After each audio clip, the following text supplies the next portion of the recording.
Hello everyone, I'm Sumit Kulshreshtha from Intel Technologies. In this presentation, I'm going to talk about how to effectively verify a CNN-based image processing unit. Why do we need formal verification for CNN-based designs? What are the best approaches we will see available in formal verification? Then how did we apply these approaches on a real design and what were the benefits we obtained? What is a CNN design? A CNN is a convolutional neural network which is driven by software most of the time. And in order to achieve software configurations, the designs are generally provided with a lot many configurations. As you can see, the configuration space is in the range of 2 to the power n, where n is greater than 1000, maybe 1000, 2000, or so on. It is a compute intensive.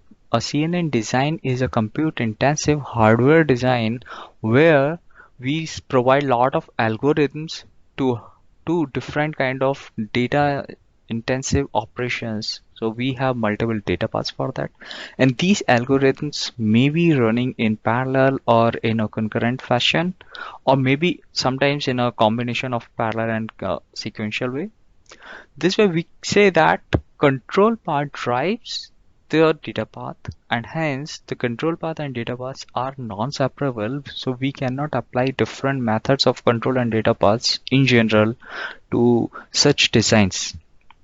Then the question is how to verify these kind of designs. We have simulation based verification approach, we have formal based verification approach. So before we finalize any one to choose, let us look at two different constraints with respect to verification of these designs.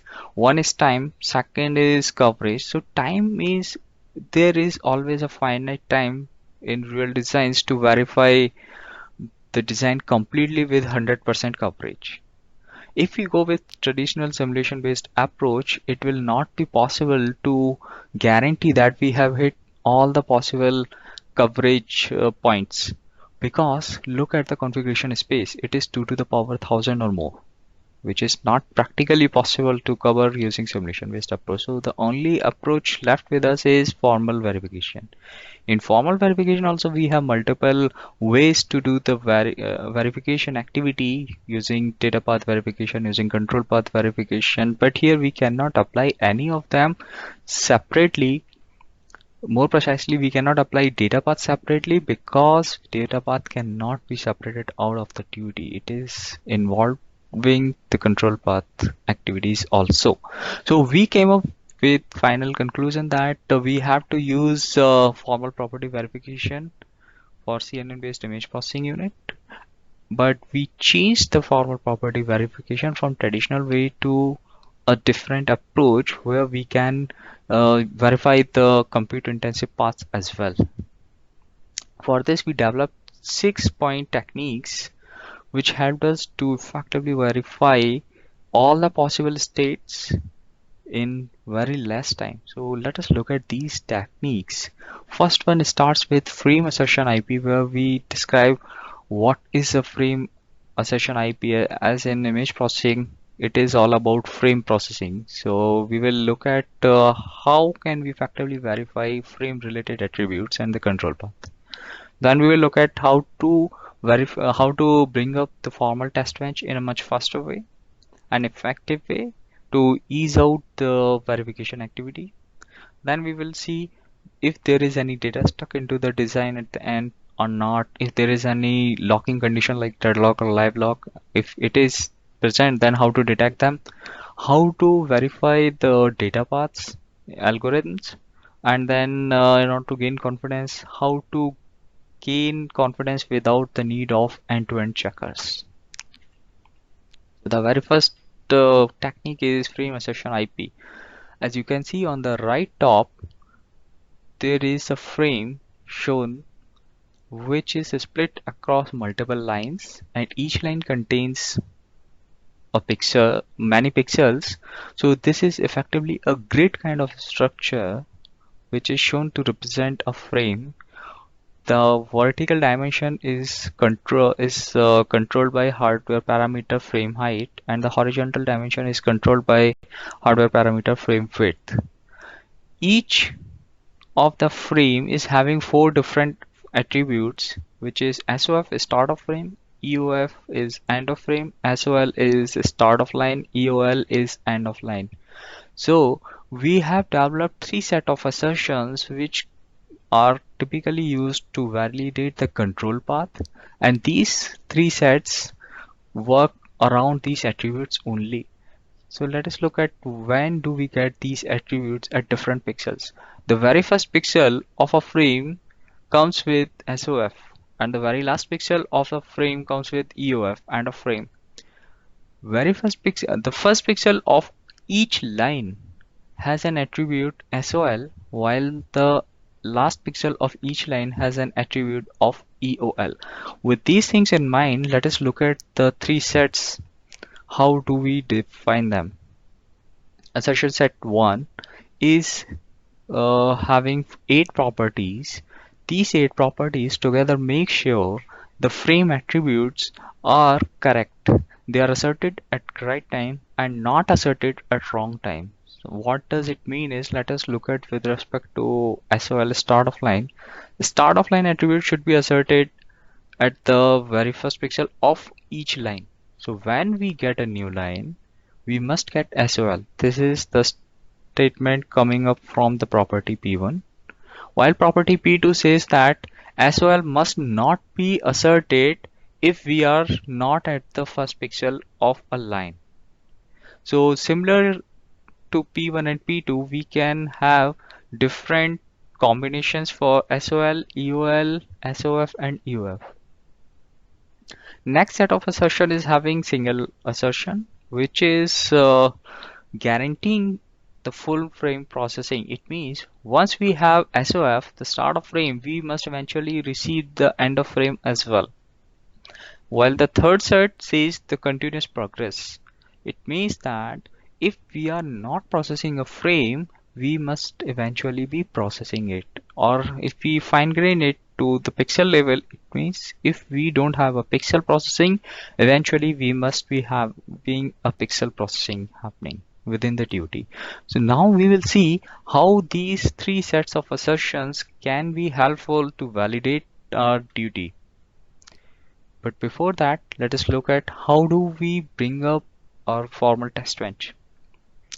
The shown diagram here represents the duty. On left hand side we have input image frame which comes into the duty. After the processing, the processed output frame is sent on right hand side interface, which is output image frame, and at the top side we have the configuration interface which does the configuration of register sets present in the duty. How did we started developing the test bench?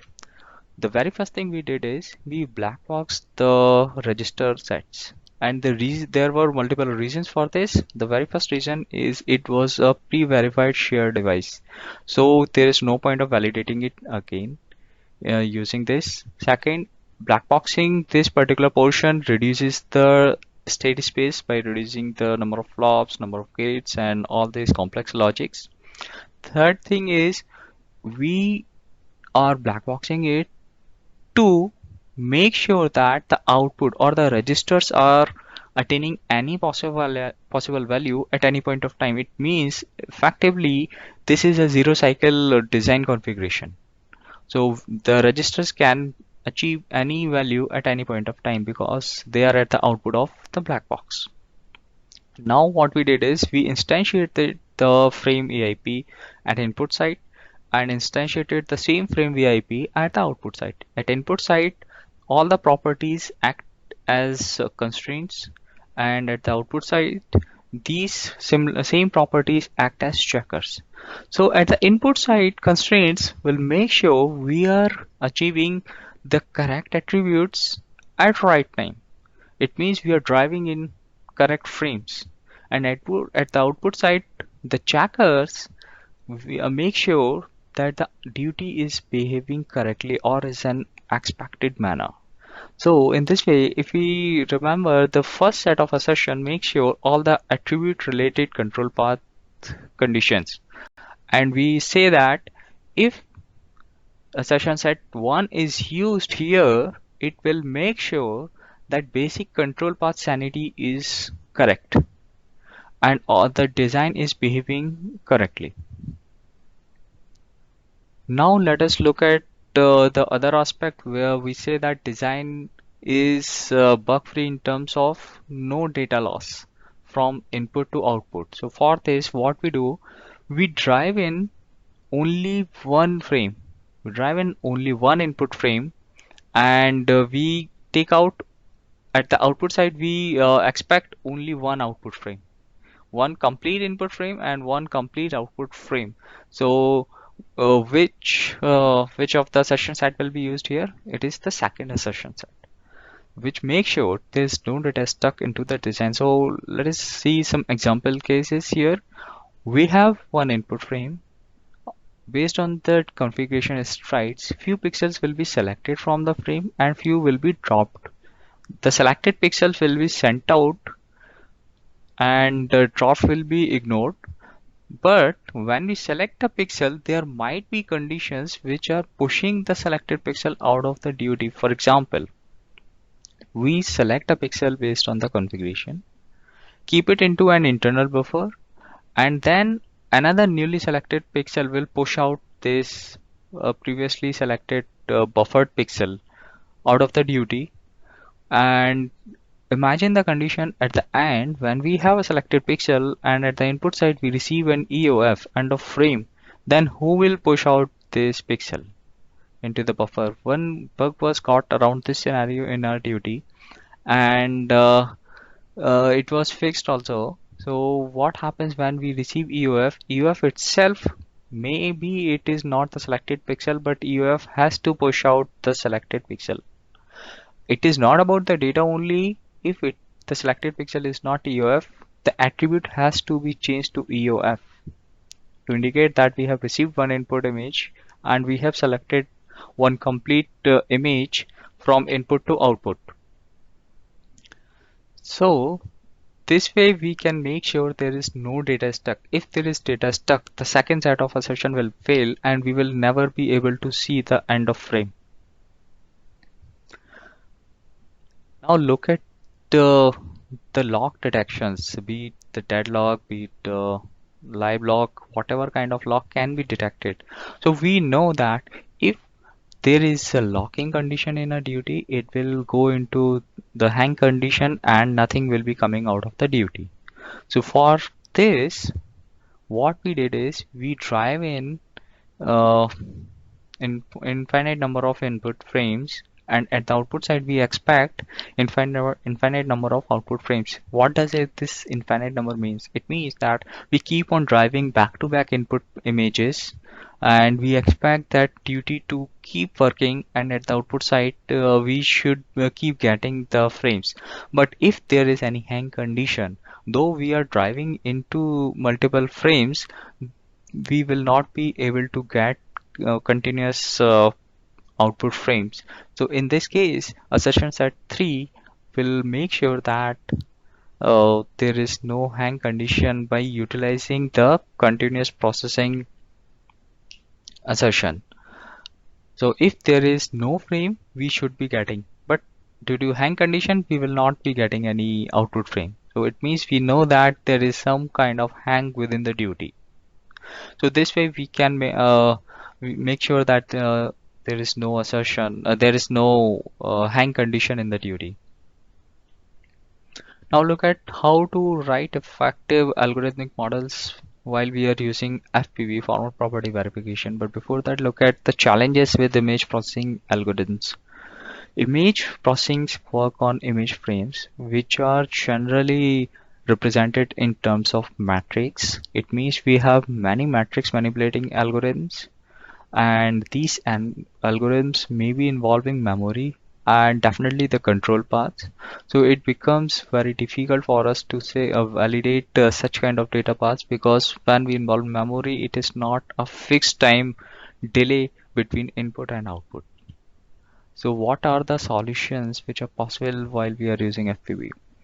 For this, we developed two things. One is we drive known frames, and we have developed a two-frame model concept For FPV algo implementation, let us look at the two frame models, what it is. So, uh, as I said in the previous slide, we will be driving in all the known frames. When I say known frames, it means the FE model knows the complete frame at any point of time. And how this two frame model works is we have two frames, F1 and F2. These frames can be used to drive DUT and the FP model. Maybe both frames are being used for DUT, both frames are being used as FP model, and there is a possibility that one of the frame is being used by DUT and the other one is being used by FP model. Any possible combination can occur. So what happens, let's say in the beginning we select F1 and S1, S2 both will be 0. They will be selecting the pixels from F1. F1 pixel will go to the DUT until we receive EOF at the input pixel. As soon as DUT receives the end of frame, it will stop getting the frame pixels from F1 and it will start receiving the pixels from F2. It does the processing of pixels or the frame. It gives out output after a few cycles, and F1 or F2 will be pushed into FP model also, and either one of them, F1 or F2. And when we push them, FP model is capable of knowing the output in 0 cycle because it knows the complete frame at any point of time. And this way we make sure as soon as duty gives out, we are ready with the FE model output, and then we compare if both are matching or not and decide if the assertion is passing or failing. As soon as we receive the output EOF, the frame working set of FE model will be toggled by toggling the S2 control or S2 select signal. So if we were selecting F1 earlier, now we will be selecting F2. If we were selecting F2 earlier, we will be selecting F1 now. At any point of time, if any of the frame is not being used by either DUT or FP model, this can be randomized. This can toggle. So this way we make sure that we are driving in to the DUT all the possible combination of values. So this is how the two frame model works, and it was really helpful to validate the control path, mixed data path. Now let us look at how overlapping checkers can be helpful to validate or to gain confidence in verification without having end-to-end checkers. But before that, now let us look at why do we not need end-to-end checkers? Though end-to-end checkers are good to have in order to gain confidence, but because of two main problems, difficult to model them in control and data path mixed designs, because we have to do selection, deselection, and then applying the algorithm and then coming out to the final output. If we somehow implement it, it will not be possible to give to come up with higher bounds. So these and such kind of end-to-end checkers will be having very low bounds. Even if we apply various FP methods, abstraction methods, or different ways, we will not be able to go deep into the designs because of the complexity of the checkers involved. So what we did is we came up with another approach of overlapping checkers where we partition the design into multiple partitions and make sure each partition overlaps with its neighbor partition, and then we write end-to-end checker for each partition. So now let us look what do I mean by all these theoretical things is we have a duty where data propagates from A to I. In between it moves through two different data paths C, D, E, F and J, K, L. For this we wrote an end-to-end checker C1 which was not converging first of all, and the second thing, it was lying with very low bounds because of the complexity involved in C1. C1 basically takes care of the control path at AB, GHI and the two data paths C, D, E, F and JKL.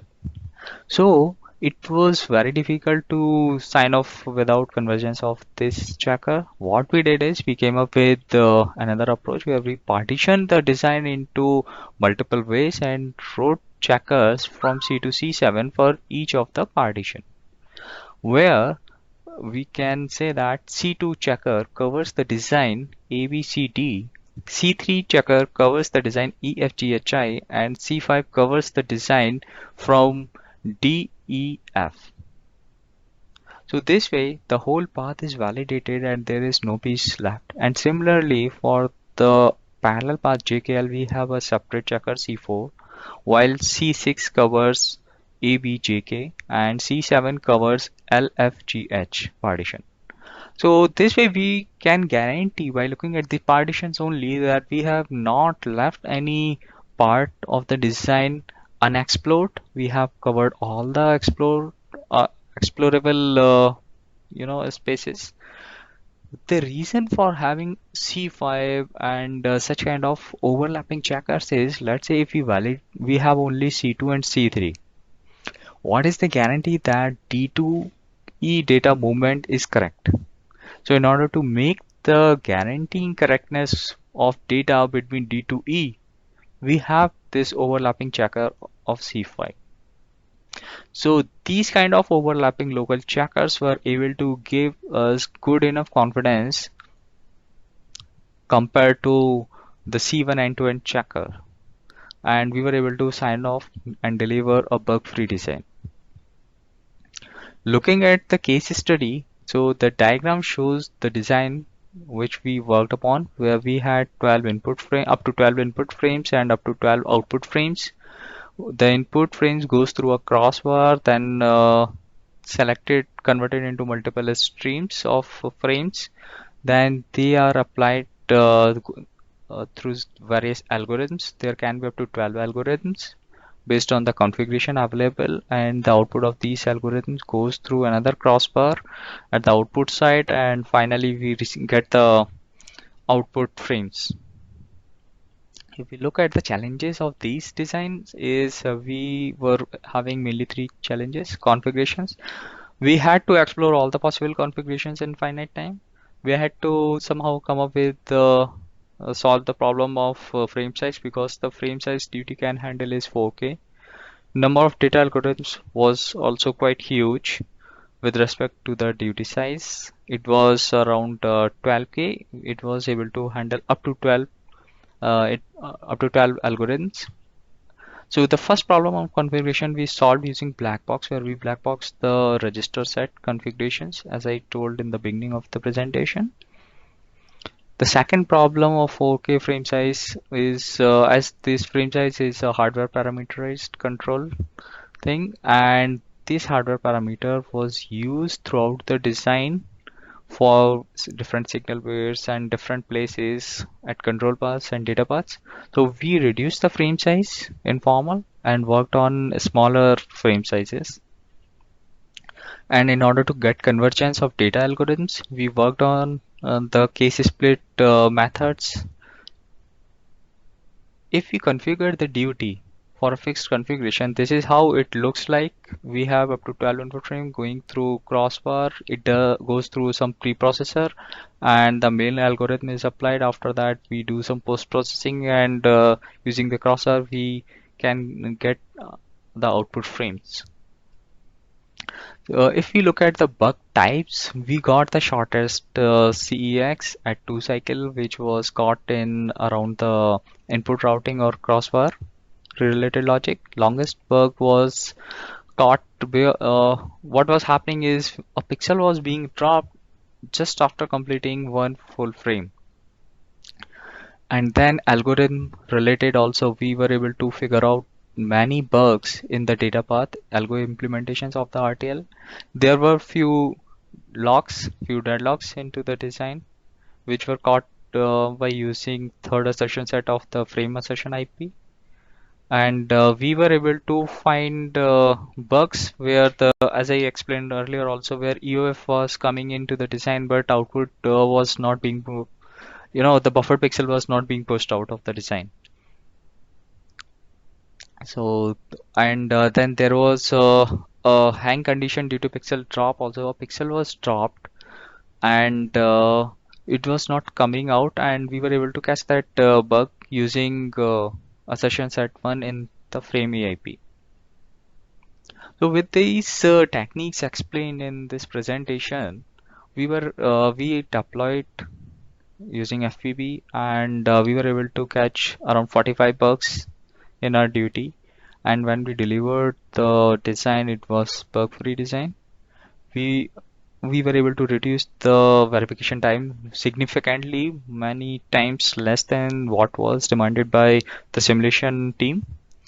And there was no hang condition after the verification sign off. Two-frame model helped us a lot to clean up the data path activities, and then in the end we were able to make sure that 100% coverage is achieved.